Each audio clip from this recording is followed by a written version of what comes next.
Supreme court के फैसले के बाद ट्रंप का नया इकदाम, तमाम ममालिक पर 10% दरामदी टैरिफ आयद कर दिया। खबर एजेंसी के मुताबिक ट्रंप ने नए एग्जीक्यूटिव ऑर्डर पर दस्तखत कर दिए। 150 दिन के लिए अमेरिका दरामद होने वाली अशिया पर 10% ड्यूटी आयद होगी। अद्वियात, ज़राई अजनास, मखसूस मादनियात, इलेक्ट्रॉनिक्स और बास गाड़ियों को 10% आलमी टैरिफ से इस्तिस्ना हासिल होगा। अब दुनिया के ज्यादातर ममालिक को पुराने बुलंद टैरिफ के बजाय नया 10% टैरिफ अदा करना होगा। नई ड्यूटी का इतलाक अमेरिका, मैक्सिको, कनाडा मुआहदे पर नहीं होगा। इससे कबल अमेरिकी सुप्रीम कोर्ट ने दूसरे ममालिक पर सदर ट्रंप के इजाफी टैरिफ को गैर कानूनी करार दिया था। अदालत ने अपने फैसले में कहा, ट्रंप इंतजामिया के टैरिफ इकदाम गैर आईनी हैं। सदर ट्रंप ने हंगामी कानून के तहत इख्तियारात से तजावुज़ किया। सदर ट्रंप ने सुप्रीम कोर्ट के फैसले को शर्मनाक करार दिया। कहा, कुछ जजेस मुल्क को लूटने वाले डेमोक्रेट्स की गोद में बैठे हैं। दीगर मुमालिक फैसले पर बहुत खुश हैं। टैरिफ से मिलने वाला मुनाफा मजीद बढ़ेगा। मेरे ख्याल में अभी टैरिफ के मामले पर कानूनी जंग लड़ना होगी। अदालत गैर मुल्की मफादात के ज़ेरे असर आ गई है। टैरिफ लगाने के लिए मुझे कांग्रेस से पूछने की ज़रूरत नहीं। तमाम कौमी सलामती के टैरिफ बरकरार रहेंगे। भारत के साथ तिजारती मुआहदे पर कुछ तब्दील नहीं हुआ।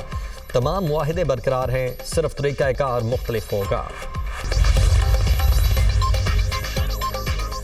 नायब अमरीकी सदर जेडी वेंस ने टैरिफ से मुतल्लिक सुप्रीम कोर्ट का फैसला लाकानूनियत करार दे दिया। सोशल मीडिया पर जारी पैगाम में नायब सदर ने कहा कि अदालती फैसला साफ और सादा अल्फाज में कानून शिकनी है। अदालती फैसले के बाद सदर के लिए अमरीकी सनतों और सप्लाई चेन के तहफ़्फ़ुज़ को यकीनी बनाना मुश्किल हो जाएगा।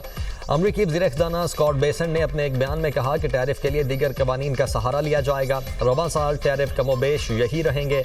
अब टैरिफ के लिए सेक्शन 232 और 301 का सहारा लिया जाएगा। ट्रंप टैरिफ गैर कानूनी करार, $175 अरब की वसूल शुदा रकम की वापसी के तरीक़ाकार पर अमरीकी सुप्रीम कोर्ट खामोश।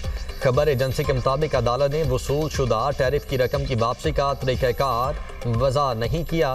सदर ट्रंप ने कहा कि रिफंड का मामला आइंदा 5 बरस अदालतों में चल सकता है, जबकि मीडिया रिपोर्ट्स का कहना है कि case US court of international trade को भेजा जाएगा। दरामद कुनिंदगान को रकम वापसी के लिए इनफरादी तौर पर मुकदमा दायर करना पड़ सकते हैं। अमरीकी कानून के तहत रिफंड के दावे के लिए 2 साल की मुद्दत मुकर्रर है। 1000 से ज़ायद कंपनीज पहले ही मुकदमा दायर कर चुकी हैं। बेहतर होगा ईरान मुनासिब डील के लिए मुज़ाकरात करे। अमरीकी सदर ट्रंप की तेहरान को एक बार फिर वार्निंग। कहा, ईरानी अवाम अपने रहनुमाओं से बहुत मुख्तलिफ है। 10 से 15 दिन में फैसला होगा हमला किया जाए या नहीं। अगर ईरान पर हमला हुआ तो ये जून में ईरानी जौहरी तंसीबात पर किए गए महदूद हमलों से कहीं ज़्यादा शदीद होगा। ईरानी वज़ीर ख़ारिजा अब्बास अराग़ची कहते हैं कि अमरीकी मुज़ाकरातकारों ने तेहरान से जौहरी अफसूदगी के प्रोग्राम को रोकने के लिए नहीं कहा। फ्रीकैन के दरमियान मुज़ाकरात का अगला मरहला ये है, 2 से 3 दिनों में वाशिंगटन को मुमकिना मुआहदे का मुसव्वदा पेश किया जाए। दूसरी तरफ जर्मनी ने अपने शहरियों को फौरी तौर पर ईरान छोड़ने की हिदायत जारी कर दी। वज़ीर आज़म गजा अमन बोर्ड इजलास में शिरकत के बाद वापस लंदन पहुंच गए। शहबाज शरीफ लंदन में 3 रोज तक क़याम करेंगे। वज़ीर आज़म लंदन में इलाज के साथ अहम मुलाकातें भी करेंगे। शहबाज शरीफ मुमकिना तौर पर पीर को वापस पाकिस्तान पहुंचेंगे। T20 वर्ल्ड कप सुपर 8 मरहले का आगाज आज से होगा। पहला मैच पाकिस्तान और न्यूजीलैंड के दरमियान शाम 6:30 बजे खेला जाएगा। T20 वर्ल्ड कप में पाकिस्तान का न्यूजीलैंड के खिलाफ पलड़ा भारी। दोनों टीमें 7 बार आमने सामने आईं। पाकिस्तान ने 5 मैचेस जीते। न्यूजीलैंड की टीम सिर्फ 2 बार जीतने में कामयाब हुई। तहरीक इंसाफ सियासी जमात नहीं, कल्ट है। इसमें सियासी सोच और रफाकत का कोई तसव्वुर नहीं। वज़ीर दिफा ख्वाजा आसिफ कहते हैं कि पीटीआई के अंदर आधे दर्जन ग्रुप हैं। सिवाय बानी के हर रहनुमा को गालियां पड़ चुकी हैं और पड़ती रहेंगी। बानी के मफादात की कुर्बान गाह पर वर्कर, रहनुमा, मुल्क का मफाद सब भेंट चढ़ जाते हैं। जहां बानी की बहन और पार्टी की लीडरशिप में शदीद मफादात की जंग हो। वज़ीर आला खैबर पख्तूनख्वा अपनी वजारत आला बचाने के लिए रिहाई फोर्स लॉन्च करके वफादारी का यकीन दिला रहे हैं।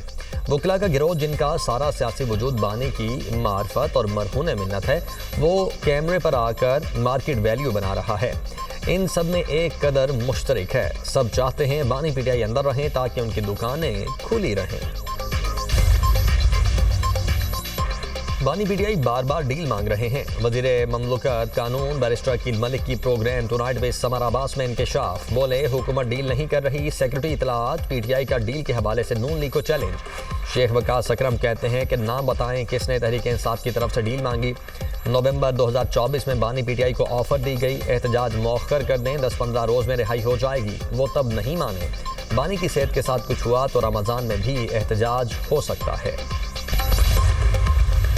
राना सनाउल्लाह साहब 2 डीलों का जिक्र करते हैं, मैंने 3 का कहा था। फैसल वावड़ा साहब का आपने जिक्र किया, मैं उनकी पे किसी बात पे तबसरा करना जो है मैं जरूरी नहीं समझता। बेगानी शादी में और हमेशा दीवाने अब्दुल्ला की तरह उनका रोल होता है। 2024 में इमरान खान साहब तकरीबन डील कर चुके थे, ऑलमोस्ट डील फाइनल हो गई थी। बीच में आ गया जुमे का दिन और खान साहब को ये कहा गया कि पीर वाले दिन से जो है तो आपको मटेरियलाइज करते हैं चीजों को। तो वो इतने उतावले हो गए थे इमरान खान साहब, इतवार और पीर का इंतजार क्यों करते हो। इख्तियार वली खान राना सनाउल्लाह से एक कदम आगे। दुनिया न्यूज के प्रोग्राम बात निकलेगी में गुफ्तगू करते हुए वजीर आजम के कोऑर्डिनेटर कहते हैं, राना सनाउल्लाह ने 2 और मैंने 3 डीलों का जिक्र किया। फैसल वावड़ा की किसी बात पर तबसरा नहीं करना चाहता। उनका किरदार बेगाने की शादी में अब्दुल्ला दिवाने वाला है। 2024 में बानी पीटीआई की डील फाइनल हो गई थी। बानी पीटीआई की तरफ से अलीमीन गंडापुर, बैरिस्टर गोहर और बैरिस्टर सैफ लीड कर रहे थे। कुछ हद तक शेर अफजल मरवत भी शामिल थे। हुकूमत की तरफ से मोहसिन नकवी नुमाइंदगी कर रहे थे। डील तकरीबन फाइनल हो चुकी थी, लेकिन जुमे का दिन आ गया था। बानी पीटीआई चाहते थे 2 दिन इंतजार के बजाय सुबह ही बनी गाला या नथिया गली शिफ्ट कर दिया जाए। MQM में इख्तिलाफात, अरकान आपस में उलझ पड़े। MQM रुकन के साथी अरकान पर कत्ल की धमकियों के इल्जामात। स्पीकर सिंध असम्बली ने पुलिस को ऐवान में तलब कर लिया। MQM रुकन असम्बली राना शौकत का ऐवान में इजहार ख्याल। कहा, मुझे शारिक जमाल ने धमकी दी, मुझे धमकी दी गई, बाहर निकलो देखते हैं। वज़ीर दाखिला ज़ियाल अंजार ने सिक्योरिटी फराहम करने का ऐलान कर दिया। MQM के दोनों अरकान की स्पीकर के चैम्बर में मुलाकात, मामला सुलझ गया।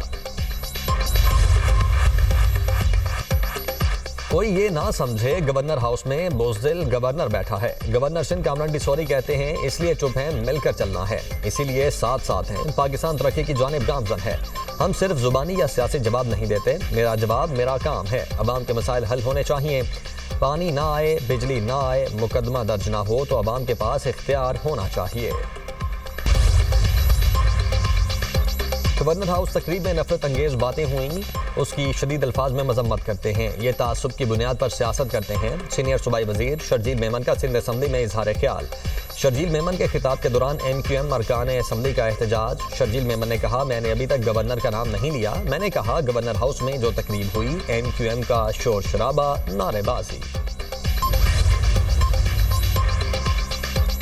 रमज़ानुल मुबारक के मुकद्दस महीने में 42 लाख मुस्तहिक अफराद को राशन के लिए फी खानदान 10,000 रुपए दिए गए हैं। वज़ीर आला पंजाब का एक्स पर पैगाम। कहा, 10 लाख मजदूर और सुथरा पंजाब के कारकुन भी शामिल हैं। ये इकदाम 2.5 से 3 करोड़ लोगों को माली रिलीफ फराहम करेगा और उनका बोझ बांटेगा। रमज़ानुल मुबारक एहसास का दूसरा नाम है। हर फर्द की ज़रूरत का ख्याल रखना हमारा फ़र्ज है। रमज़ानुल मुबारक के आगाज़ पर ही महंगाई ने रफ्तार पकड़ ली। अशिया ज़रूरिया के निर्ख आसमान को छूने लगे। शहरी महंगाई की तेज़ चाल से बेहाल। लाहौर, कराची, फैसलाबाद, पेशावर में अशिया ज़रूरिया आम आदमी की पहुंच से बाहर। मार्केटों में मनमानी कीमतों की वसूली। इंतज़ामिया नाजायज़ मुनाफाखोरों को लगाम डालने में नाकाम। शहरियों का हुकूमत से सरकारी रेट पर अमल दरामद करवाने का मुतालबा।